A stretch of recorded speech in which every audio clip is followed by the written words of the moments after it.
सहज ही अपनी ओर हम चले वतन की ओर। ஓம் சாந்தி 23/1/1976 அவ்யக்த பாப்தாதா மதுபன். வாணியின் தலைப்பு: எண்ணம், சொல் மற்றும் சொரூபத்தின் மிக உயர்ந்த மற்றும் மிக தூய்மையான நிலை ஆவதின் மூலம் தந்தையின் பிரத்யக்ஷம். தன்னை ஹையஸ்ட் மற்றும் ஹோலியஸ்ட் என்று புரிந்து கொண்டு ஒவ்வொரு எண்ணம் மற்றும் காரியத்தை செய்து கொண்டே இருக்கிறீர்களா? ஹையஸ்ட் என்றால் உயர்ந்ததிலும் உயர்ந்த பிராமணன்.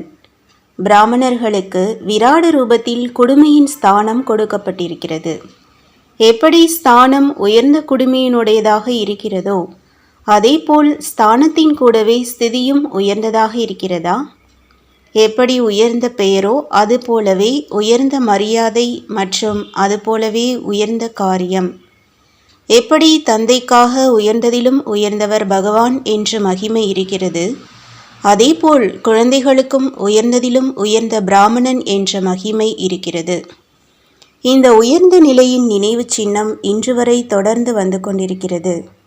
ஏதாவது உயர்ந்த காரியம் மற்றும் நல்ல காரியங்களை செய்கிறார்கள் என்றால் ஜாதி பிராமணர்களின் மூலமாகத்தான் செய்விப்பார்கள். இந்த நேரத்தின் உயர்ந்த காரியத்தின் மூலமாக நினைவு சின்னமாக இப்பொழுது கூட சைத்தன்ய உண்மையான பிராமணனின் ரூபத்தில் பார்த்து கொண்டும் மற்றும் கேட்டுக்கொண்டும் இருக்கிறீர்கள். உயர்ந்த காரியத்தின் மகிமையையும் மற்றும் வர்ணனையும் கேட்கிறீர்கள். இன்னொரு பக்கம் நீங்களே உயர்ந்த பங்கையும் செய்து கொண்டிருக்கிறீர்கள். நினைவு சின்னம் மற்றும் நடைமுறை இரண்டையும் சேர்த்தே பார்த்து கொண்டிருக்கிறீர்கள். நினைவு சின்னம் மூலமாகவும் எவ்வளவு உயர்ந்தவர்களாக இருந்தார்கள் என்று நிரூபணம் ஆகிறது. மேலும் இப்பொழுது இருக்கிறார்கள் மற்றும் பின்பும் இருப்பார்கள். எப்படி பிராமணர்கள் உயர்ந்தவர்களாக இருக்கிறார்கள், அதுபோலவே பிராமணர்களின் காலமும் அனைத்து யுகங்களையும் விட மிக உயர்ந்த யுகம், அதாவது சங்கம யுகத்தின் காலம், அதாவது அமிர்த வேளை மற்றும் பிரம்ம முகூர்த்தத்தின் காலமாகும். பிராமணர்களுடைய இந்த மிக உயர்ந்த நிலை ஏன் உருவானது? ஏனெனில் பிராமணர்கள்தான் உயர்ந்ததிலும் உயர்ந்த மற்றும் உயர்ந்த காரியத்தில் சகயோகி ஆவதற்கான உயர்ந்த பாக்கியத்தை பிராப்தி செய்கிறார்கள். நமக்கு இவ்வளவு உயர்ந்த பங்கு, சிரேஷ்ட ஸ்தானம் மற்றும் மிக உயர்ந்த மரியாதை இருக்கிறது என்பது நினைவில் இருக்கிறதா? இவ்வளவு உயர்ந்த பாக்கியத்தை முழு கல்பத்தில் பிறகு ஒருபோதும் பிராப்தி செய்ய முடியாது. அப்படி ஹையஸ்ட் மற்றும் கூடவே ஹோலியஸ்டின் நினைவு சின்னத்தை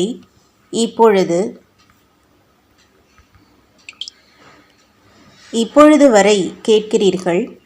மனிதர்கள் பிராமணர்களுக்கு பதிலாக உங்களுடைய தேவதா ரூபத்தை மகிமை செய்கிறார்கள். ஹோலியஸ்டிற்கு என்ன வர்ணனை இருக்கிறது? தாமரை மலருக்கு சமமான கண்கள், தாமரைக்கு சமமான கைகள், தாமரைக்கு சமமான வாயின் ரூபத்தில் இன்று வரையிலும் வர்ணனை செய்து கொண்டே இருக்கிறார்கள். இப்பொழுது ஒவ்வொரு கர்ம இந்திரியங்களும் தாமரை மலருக்கு சமமாக விலகி இருப்பதாக ஆகிவிட்டதா என்று சோதனை செய்யுங்கள்.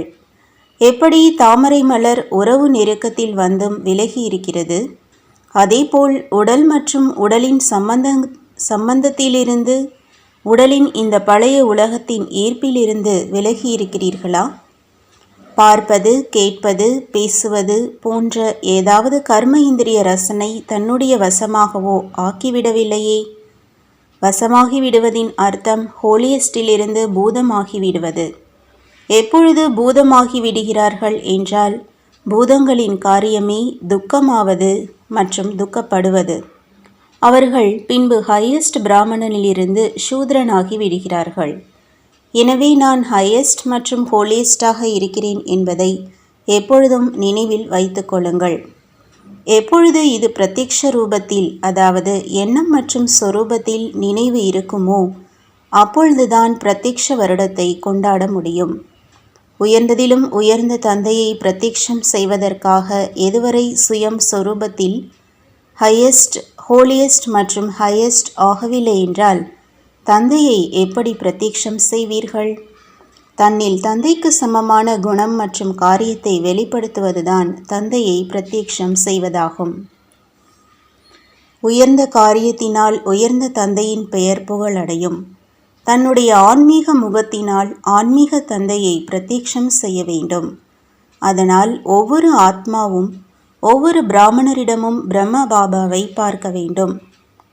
படைப்பு தன்னுடைய படைப்பவரை காண்பிக்க வேண்டும். ஒவ்வொருவரின் வாயிலிருந்து சுயம் பகவான் இவர்களை இவ்வளவு அதிர்ஷ்டம் நிறைந்தவர்களாக ஆக்கியிருக்கிறார் என்ற ஒரே வார்த்தைதான் வெளியாக வேண்டும். ஒவ்வொருவரின் அதிர்ஷ்டம் பாப்தாதாவின் உருவத்தை பிரசித்தியாக்க வேண்டும். ஒவ்வொருவரும் தன்னை அந்த மாதிரி தெய்வீக சுத்தமான கண்ணாடியாக ஆக்க வேண்டும். ஒவ்வொரு கண்ணாடி மூலமாக அநேகர்களுக்கு பாப்தாதாவின் சாட்சாத்காரம் ஏற்பட வேண்டும். சாக்ஷாத் தந்தைக்கு சமமான நிலைதான் தந்தையை சாட்சாத்காரம் செய்விக்கும். பிரத்யக்ஷ வருடத்தை கொண்டாடுவதின் அர்த்தம் தன்னை தந்தைக்கு சமமாக ஆக்குவது. இந்த ஸ்தூல சாதனமோ காரிய தேவைக்கான சாதனம் மட்டும்தான். சதா காலத்தின் சாதனம் சித்தி சொரூபத்தினுடையது. சித்தி சொரூபம்தான் அந்த மாதிரி உயர்ந்தவர்களாக ஆக்குபவர், உயர்ந்ததிலும் உயர்ந்த பகவான்தான் என்று தானாகவே நிரூபணம் செய்யும்.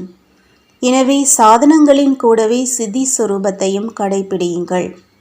எண்ணம், சொல் மற்றும் சொரூபம் மூன்றுமே ஹோலியஸ்ட் மற்றும் ஹையஸ்டாக இருக்கட்டும். அந்த மாதிரி நிலை மூலம்தான் தந்தையை பிரத்யக்ஷம் செய்ய முடியும். பாப்தாதா குழந்தைகளின் ஊக்கம், உற்சாகம், உயர்ந்த எண்ணம், உழைப்பு மற்றும் ஆர்வத்தை பார்த்து மகிழ்ச்சியும் அடைகிறார். ஆனால் வருங்காலத்திற்காக சகயோகம் கொடுப்பதற்காக திட்டத்தை கூறிக்கொண்டிருக்கிறார். அனைவருக்கும் ஒரே ஒரு எண்ணம்தான். ஒரு எண்ணத்தில் மகான் சக்தி இருக்கிறது. ஒரே சீரான நிலையில் நிலைத்திருந்து இந்த எண்ணத்தை சொரூபத்தில் கொண்டு வாருங்கள். ஒவ்வொரு கல்பத்தின் வெற்றியின் அதிர்ஷ்டத்தின் ஓவியமோ இப்பொழுது கூட மகிமை செய்யப்படுகிறது மற்றும் நிலைத்திருக்கிறது. நல்லது. அந்த மாதிரி தன்னுடைய அதிர்ஷ்டம் மூலமாக பாப்தாதாவின் உருவத்தை காண்பிக்கக்கூடிய, எப்பொழுதும் தாமரைக்கு சமமாக அற்ப காலத்து ஈர்ப்பிலிருந்து விலகி இருக்கக்கூடிய, தந்தைக்கு சமமான ஹோலியஸ்ட் மற்றும் ஹையஸ்ட் சுய கௌரவத்தில் நிலைத்திருக்கக்கூடிய, ஒவ்வொரு ஆத்மாவில் தந்தையின் அன்பை, சொரூபத்தை மற்றும் சம்பந்தத்தை பிரத்யக்ஷம் செய்யக்கூடிய மிக உயர்ந்ததிலும் உயர்ந்த பிராமணர்களுக்கு உயர்ந்ததிலும் உயர்ந்த பாப்தாதாவின் அன்பு நினைவுகள் மற்றும் நமஸ்காரம். तुम बच्चों को तो सर्विस करनी है, जो बाबा कहते हैं सबको ये बताओ कि देखो तुम्हारा एम एंड ऑब्जेक्ट ये है, एक गीता है बढ़िया, ये राजयोग है ना बच्चे। कैसे है राजयोग? बिल्कुल सहज है कि बाप को याद करो तो ये वैसा मिलेगा तुमको। ओम शांति।